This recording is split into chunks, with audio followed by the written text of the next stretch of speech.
Ciao Fabri, welcome back in Ciao our guys. podcast. Today we speak about Man United because what happened in the last hours was absolutely crazy, I would say. So let's start from here, the Yep. sacking of Ruben Amorim. Yeah, it's been a big story, of course, a big start of 2026. We already had several managers fired in the last couple of days. We started with Enzo Maresca decision to part ways with Chelsea. In this case, with Ruben Amorim, it's been Manchester United. So the management and the owner of the club deciding to proceed with the sacking of Ruben Amorim. So it was on club side. The difference with Maresca is that Enzo Maresca decided to leave Chelsea in that case, and Chelsea also were not happy with the situation. So they decided to part company. In the case of Ruben Amorim, he was very clear 12 hours before getting fired. He said in public, I'm going to stay here 18 months in charge and then we move on. Well, Man United decided to move on after 12 hours. It was a really complicated, really tense situation between Amorim and Manchester United, especially in the last couple of weeks. For example, compared to Maresca's situation,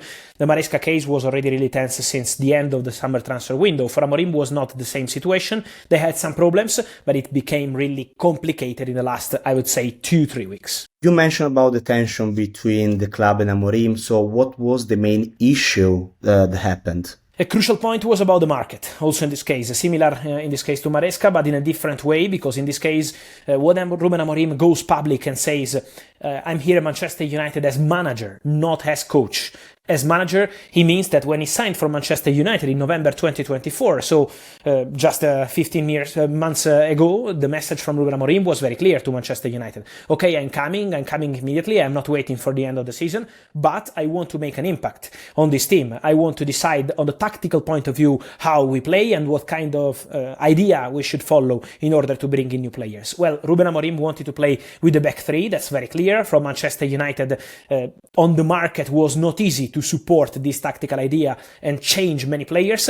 Amorim was not happy with that. It's becoming very clear that Manchester United, for the system wanted by Ruben Amorim, were not ready in terms of players to support that kind of system. And so that was the main reason why it got really tense between Amorim and Man United. This January window, Amorim wanted new players and was not possible for Man United to proceed with many of the deals wanted. And so this is why this relationship became really impossible to continue. And now Man United will owe, imagine, £10 million to Ruben Amorim, up to £27 million till 2027, considering what they paid to Sporting, what they paid to Amorim and the staff, and the compensation fee. So obviously also on the financial point of view, it's a big problem for the club. Yeah, mentioning about players and players that he wanted to bring at the club, did the Semenyo deal also had an impact on the relationship between the club and Ruben Amorim? Yeah, I think it had an impact.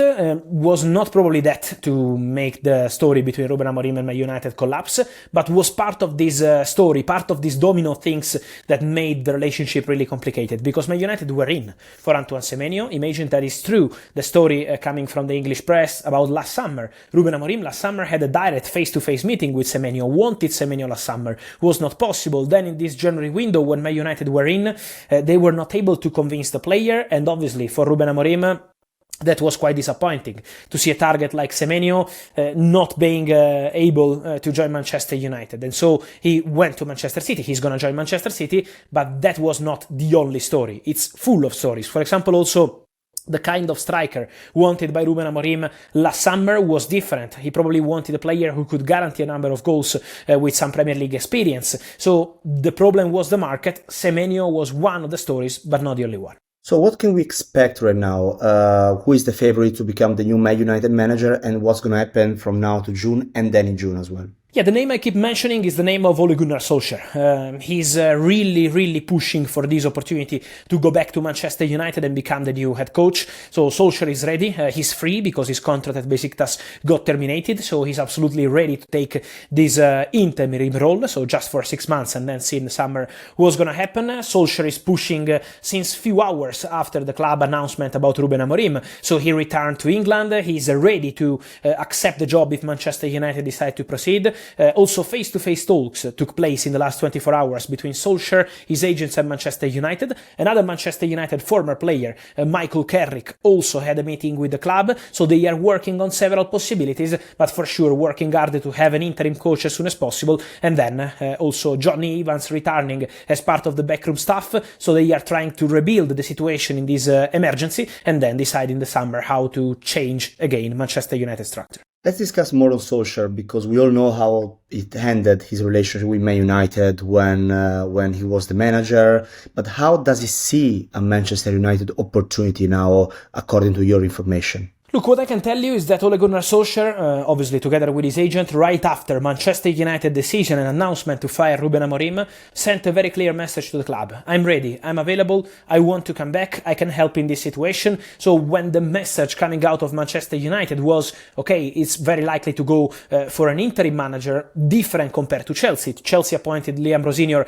immediately right after the decision to fire Enzo Maresca. They already had their contingency plan ready, and Liam Rosenior is signing on a 6-year-and-a-half contract. This is a project for long term, not for short term. In the case of Man United, they want a short-term manager and then in the summer assess all the options available. And so Solskjaer made himself available immediately. Solskjaer told them it's not about the money, it's not about the contract, it's not about the salary, it's just about the desire to return and help Manchester United. Well, that was really appreciated by the club. Now it's on Man United to decide, but I think there are very good chances. How do you expect Man United to pick the new manager in the summer? Because there are different profiles that they can look into it. Yeah, very different. In this moment is obviously time for Man United to assess all the options potentially available in the summer and then take some time to make a decision. I think if they go, as I expect, for an interim manager like Ole Gunnar Solskjær, they will take their time before deciding who is going to be the new head coach from June or July 2026. And so the decision is going to be on several factors.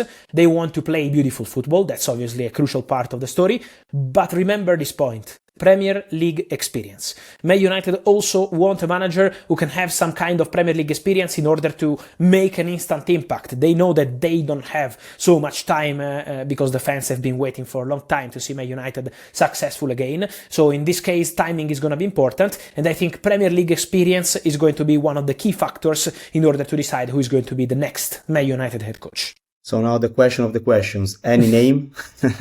Yeah, there will be plenty of names. I think we will have, and we will hear many names. So we will be hearing many Blazers to confirm or deny or break any opportunity of managers we will be hearing. For Manchester United, what I can tell you is that for sure, 2 names were already on the short list of Ineos and people in the management when in summer 2024, if you remember, Erik ten Hag was close to leaving Manchester United. Then he won the FA Cup against Manchester City at Wembley, and that moment changed his future, gave him the opportunity to stay a little bit longer at Manchester United. But in that moment, Man United also had meetings with other managers. Well, those 2 names are Thomas Tuchel and Roberto De Zerbi. And I can tell you that they didn't turn down Manchester United in the sense that they didn't want to become Manchester United managers.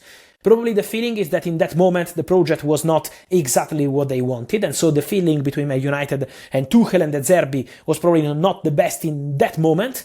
Now it could be different. So let's see what's going to happen there. For sure, Tuchel and De Zerbi were appreciated before. Now both of them are very busy. De Zerbi is doing an important job at Marseille. Also Thomas Tuchel obviously completely focused on the World Cup with England. So it's too early to say if it's going to be them, if it's going to be another candidate. Man United will take their time to decide who's going to be the manager, but for sure they will go for an important name in terms of rebuilding this project once again. Last question I wanted to ask you for today is about an impact that this decision might have on some players such as Joshua Zirkzee or Kobbie Mainoo that were expected to leave Man United. What can change for them if a new manager will arrive? Yeah, look, for Kobbie Mainoo, I think the problem with Amorim was clear. The feeling was not great between Ruben Amorim and Kobbie Mainoo, so that's why Kobbie wanted to go and play, go on loan, but he never wanted to leave Man United. He wanted to go on loan, which is different. So Napoli have been interested for a long time, but now with the new manager coming, I think Man United will try to protect Kobbie Mainoo, to trust Kobbie Mainoo. And so at the moment, still a quiet situation around Kobbie. For Joshua Zirkzee, Roma are still insisting. Roma are still pushing. It's different situation. Kobbie Mainoo is a Manchester United kid. kid. For Joshua Zirkzee is a different situation, so Roma will be pushing again and again in the next weeks. Let's see what Man United decide, because obviously in that case was about Ruben Amorim, but was also about the AFCON, and the AFCON is still there. Man United have Amad Diallo away, Brian Mbeumo away, so in this moment to accept bids for strikers is almost impossible for United. Let's see after that. For sure, Roma are still waiting for Joshua Zirkzee, who is the main target for the manager Giampiero Gasperini and for the director Ricky Massara, so I'm sure Roma will be trying again to get Joshua Zirkzee. Thank you for that. Talk to you soon. Thank you. Ciao guys.